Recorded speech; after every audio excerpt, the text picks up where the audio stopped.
Hello students. Today we're going to learn the other group of poses that we have, which is inversion poses. There's only just one thing that I consider very important that I'm going to go over. We can see that we have a total of 5 poses. This is page 143. We have a total of 5 inversion poses. I am only going to teach you 2 of them, like show you how to do it, and encourage you to try to practice at home if you have the space. Yet the last 3, we're not gonna do it. And I'm not gonna encourage you to do it because you need to be supervised by someone when you're trying to do and attempting to do the pose.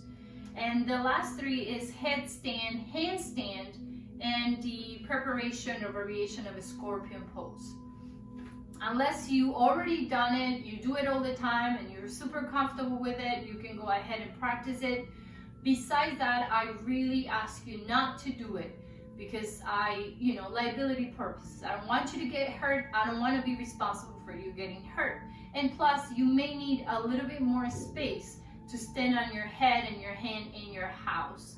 So I want you to put those on a parenthesis or on the side for now. You are going to study the pose, to study the Sanskrit. I'm going to go over what it means in Sanskrit, and I want you to read the instructions, read the contraindications and the benefits of it, and then we wait. Hopefully at one point we are going to meet again, and then we can actually set up a meeting, maybe in June if it's possible. If not, whenever it's the time for you to come, and then I can teach you the pose and where we have the space, and I'll be supervising you.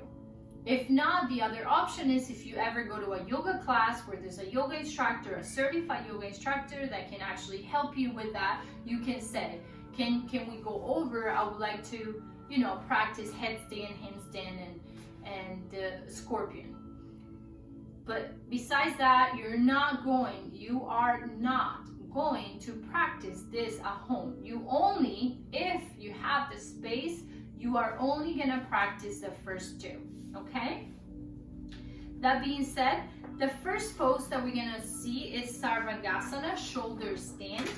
And because these 2 poses that we're going to see, they go in hand, and it's kind of a good flow to do one and then the other, that's what I'm gonna do. I'm gonna read them off, I'm gonna tell you what the Sanskrit means, we're going to go over benefits and contraindications, and then at the end I'm going to do them both, okay?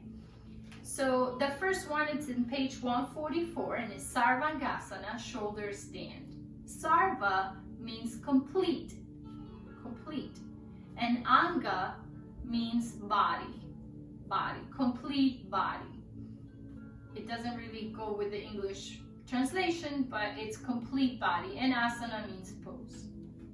Now, the one thing about the instructions here, this says lie on your back, bend the knees towards the chest, rise the waist and the hips from the floor, and take the leg backwards over the head. You grab your lower back with your hands, send your shoulder blades in, keep the elbows together, walk with hands towards the middle of your back, straightening the torso and the legs. Pull belly into spine and gaze towards the toes.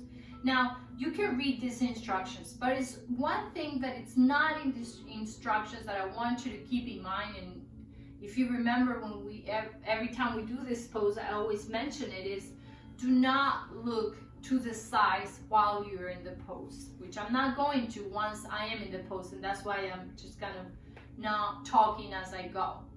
So I always think of this pose, even Halasana, both Sarvangasana and Halasana, I ask my students to imagine a pipe cleaner, the ones that we use for arts and craft. So the pipe cleaner, you bend the pipe cleaner, and that's what basically we're doing with the spine. Why are we doing that? Because it's a way to decompress the spine. So if the vertebrae are together too close, maybe pushing a nerve and creating pain, by doing that, you create a space. So it actually gets released. Any tension gets released from the spine. The posture actually gets better. But if you do that, think of the pipe cleaner, and then with the pose, we're actually getting a nice stretch and decompression of the spine. And then you do this with your neck, twisting it, then it can create problems.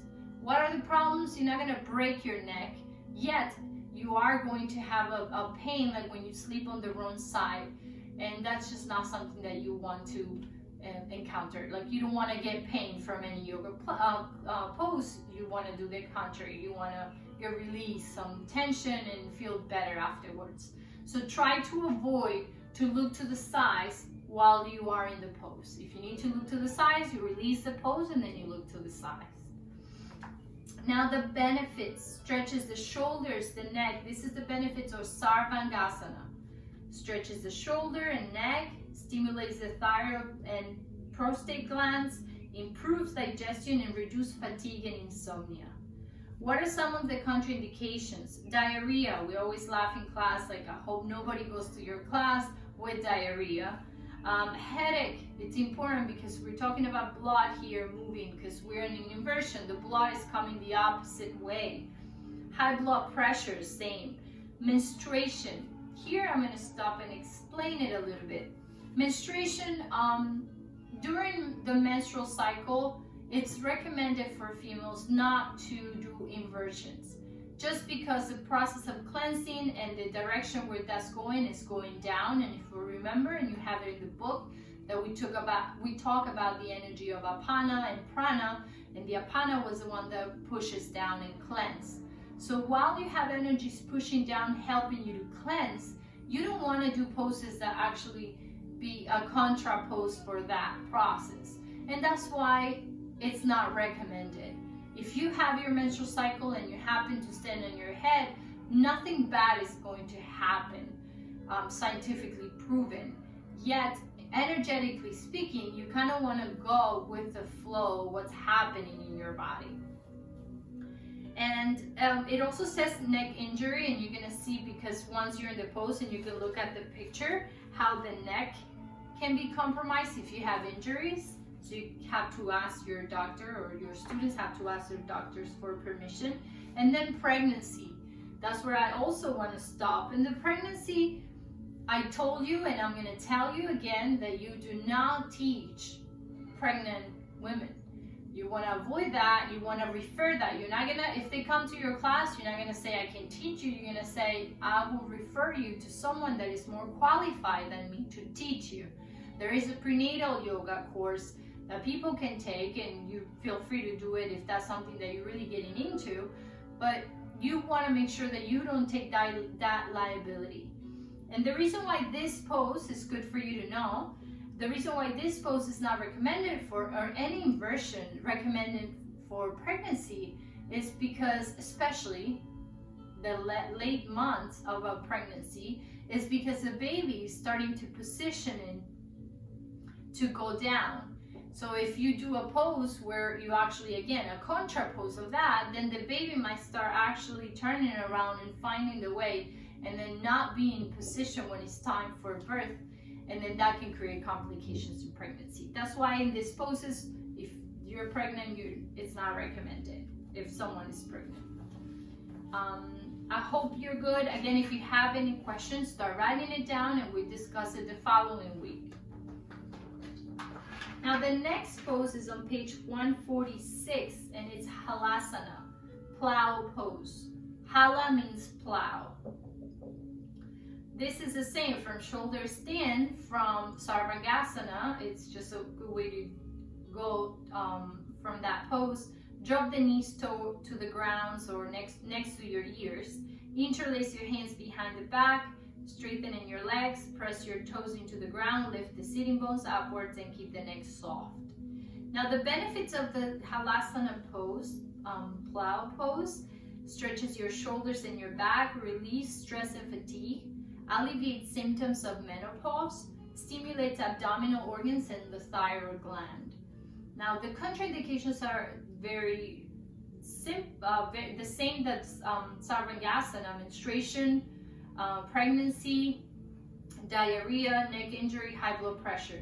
But there's another one, which is asthma, and I'm going to talk about this a little bit. If you remember, there was a few other poses. One of them is Paschimottanasana, which is the seated forward bend, where we actually closing the lungs as we're folding towards the front, and that can trigger an asthma attack. Here is the same thing. When you bring in your knees towards your ears, then you start closing in your chest, and that can trigger an asthma attack. And even if you don't have asthma, when you do that pose, you actually feel like you're closed.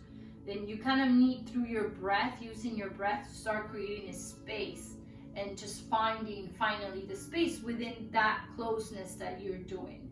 So that's why it's very important for people that have asthma to maybe attempt it halfway, a variation, and just go down but not so much.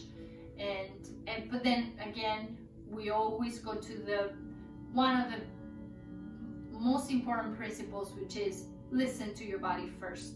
So the moment that it doesn't feel right, you release that pose or do a variation of the pose. So Hala means plow. We're good in that. And then asana pose.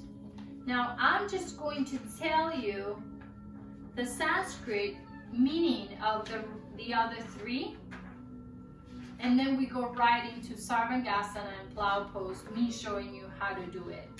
So the Adho Mukha Vrksasana is a handstand. Adho means downward, Mukha means facing, and Vrks, which is VRKS, means tree. So it's a downward facing tree. That's how you pronounce that in Sanskrit, but it's called handstand. Adho Mukha Vrksasana. Adho Mukha Vrksasana. Now, one of the benefits of standing on your hands is it strengthens your arms and shoulders, improves balance, and can relieve stress and mild depression. The contraindications is back, shoulder, or neck injuries, headaches, high blood pressure, and menstruation. We go back to any other inversions have pretty much some common contraindications. The next one is page 150, Sirsasana, headstand pose, headstand. Sirsa means head, and asana means pose. So in this one, the benefits, it strengthens your arms, your legs, your spine, strengthens your lungs, improves your digestion, and it stimulates your pineal and pituitary glands. Contraindications, the same: neck injury, headache, heart condition, high blood pressure, low blood pressure, and menstruation. Think of the blood going upside down, so that's why it is important for you to know that if people have any problem with the blood or heart, then you have to be careful with this pose. And then the last one is Vrichikasana, scorpion pose. And Vrichika means scorpion. That's pretty straightforward. And then the benefits of this pose is to strengthen the shoulders, back, and abdomen, improves the balance. Shoulders or neck injury or back injuries are the contraindications. These last three, we are not going to practice. We are just going to do the other two. Okay, so I'm going to put the book on the side and I'm going to get to the pose. Very nice. So here we are. I'm going to start doing the Sarvangasana, the shoulder stand. So basically you start lying down on your back. And I'm going to try to get an angle where you can actually see me completely. I hope you do. But the idea is for you to bend your knees. Your knees are facing towards the ceiling. You're lying down on your back completely. One good variation for this pose is bringing the legs up. And then from here, just start bringing the legs towards the chest. So instead of just the Viparita Karani, which is the legs up in the wall that we do sometimes, or just the legs up. The idea is for this as a variation of Sarvangasana is that your lower back comes off the ground. And you can try to come as close as you can. So that's one of the variations that you can do Sarvangasana. Remember, do not look to the sides. Your neck is neutral and keep it there. Now the way to do this pose, you're gonna bend the knees and bring your hips high, and you're gonna grab the lower back. And from here, you're gonna bring the shoulder blades in and start walking with your hands towards the middle of your back. And then try to keep a straight line with your body. Sarvangasana. And now from here, I'm going to go to Halasana, plow pose, bending my knees, and I start bringing them towards my ears. So I'm going to spread the knees a little bit, let them go towards my ears. And from here, you can stay here. As I told you, still going to close your lungs. So you're going to try to avoid this if you have asthma. So you're going to try to bring them towards the ears. If you can, you're going to bring your toes to the floor, extending the legs. And the book says interlace your fingers behind the back, but you can still grab your lower back, or you can try to reach for your toes.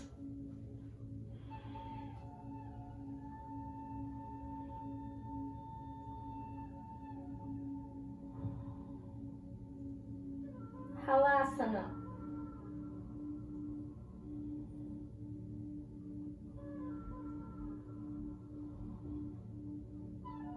And very slowly, you're going to release by bringing the lower back slowly towards the floor. You grab your knees and rock yourself side to side.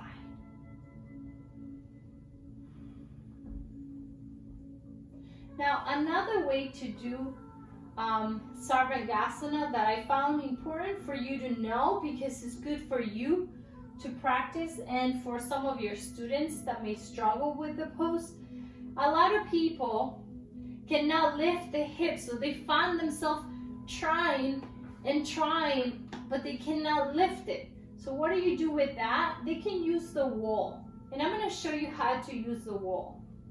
That's actually great support. So you're going to sit very close to the wall. And you're going to do the legs, the position where the legs go up the wall. And you're going to walk with your hips very close to the wall. Now from there, bend your knees, bringing your feet towards the wall, pushing them towards the wall. You're going to lift your hips. And here you are, supported by the wall, and you can play with this. Bring one leg at a time. Try to bring both, but you always know that the wall is always there. And they can even stay here. So this is a good variation for Sarvangasana, and a good support having the wall there. If you have any question about this pose, please write it down. Just get my clothes right. If you have any questions about this pose, write it down. And we're going to discuss it the next Saturday. Please, any questions, this is your time to ask, to discuss, to talk about, because then you have your final, and then you're going to have a certification and teaching your own classes, and you really want to be qualified to do so. Namaste.